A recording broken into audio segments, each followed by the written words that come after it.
Good morning everyone. Welcome back to my channel in this new year. Happy New Year to you all, and I hope you have a wonderful year ahead of you. Today I wanted to show you how to make spools for your lace and trim. I know you get this die cut and I had a few people ask me to order it for them, but it's not so easy for us here in South Africa to get hold of this die. I will make a few of these packs and just add them to my shop as well. So if you want to buy these, I will add them for you to the shop. But then if you don't have the die, there's still a plan to make. You can still make this if you have now I will be using the envelope punch board, but you can even make it without the envelope punch board if you just use the method that I'm using here. So I will show you how to do this, and then I will also add a few DIY kits to the shop, so you can see, you can have it all. You can, this was my decoration, little piece of mesh and a flower. I will use this pin to at the back of the lace, and I will add a few of these. When you order them, it will be assorted papers. It won't necessarily be this one, but it will be assorted papers, so it will be assorted DIY packs. What you will need, you will need this one is a 5 by 3 1/4 inch. So this is 5 inches and this is 3 1/4 inches. You can actually use the size make the size that you want, but this is what I made. And I just want to say that this is not my idea. I got this idea from Septeria. Thank you, Sandy. I do appreciate you sharing everything with us. And this is just my take on it. So what we do is you will need 3 pieces of 5 inches by 3 1/4 inch. And if you have the envelope punch board, you will put the corner of this one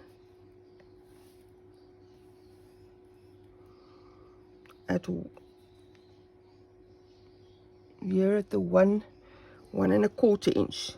Okay, so 1 1/4 inch you will punch. Then you will just flip it and you will just punch at the 1 1/4 inch again. Then you flip to this side and you punch 1 1/4 inch and flip this side and punch it 1 1/4 inch. So this is what it will look like now.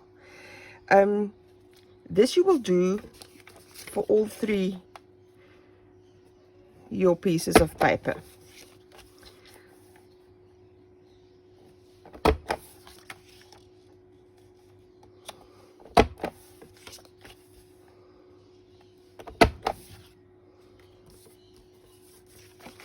Now it will be best, you will see that when you add lace or trim and it's just something thin like just a normal cardstock, your paper will wobble and it doesn't look so neat. So what we're doing here, the 3 pieces, okay, this is the end for the punch board. The thing is, this is why we do the 3 cutouts here. So 2 of them can be some other scrapbooking paper. You can use other paper as well, but just not too thin. And the one is cardstock, so it can be a little thicker. So what we do then,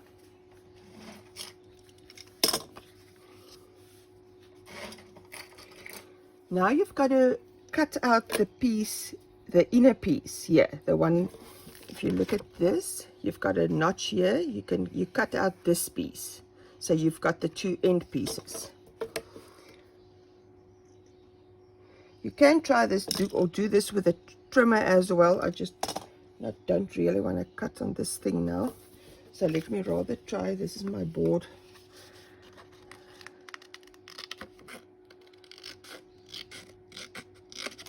Okay, so you can do it with the scissors as well. I normally do it with my craft knife. Okay, this is what it will look like now.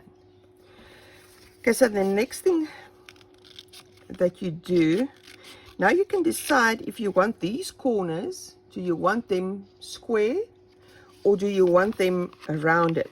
I rounded mine, and as you all know, the punch board, if you use the back of the punch board, there is a space where you can round corners to. If you don't want to use the punch board, you can just use your normal, or if you don't have the punch board, you can just use your normal corner rounder. So you can just round the corner and do this for all three of the pieces.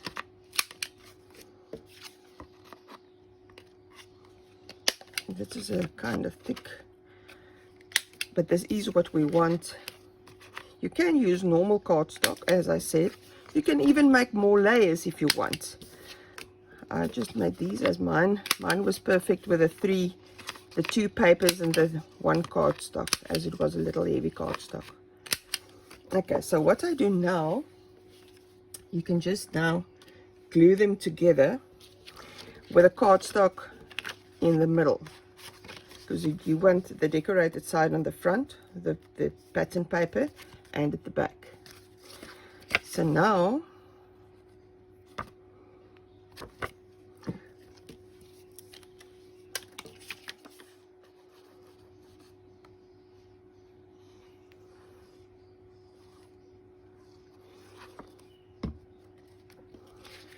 you just glue them together.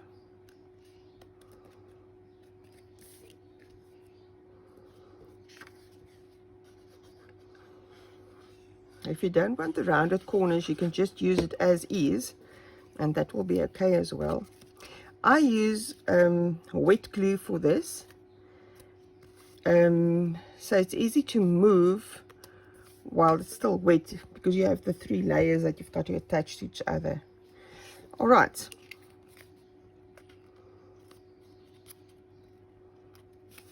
All right. So if you've got the three pieces, what I then did,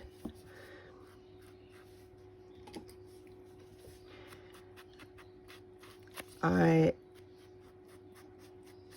chalked the sides, and this is also a personal preference. You don't have to do this, but it just gives a finished look to it. And you're ready. Now you can either cut a hole in here and add some string or whatever where you're going. I'm not sure. Well, you can add it if you like it. What I did, I added a little piece of mesh and a flower, and then you are ready to add your trim.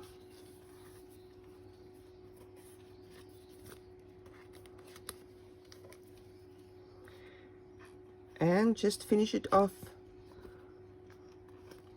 with a nice pin, which can be anyone. And there you have it. You've got a spool, and you can share. If you store them, it's a little easier, because you can either store them like this, or you can store them like this in a holder or a plastic box or even a cardboard box. So it's easy for you to see which ribbon or trim is on this one. So that is my tip for today, or my how to make for today. You can now make your own spools and enjoy it. Thank you for watching, and see you next time.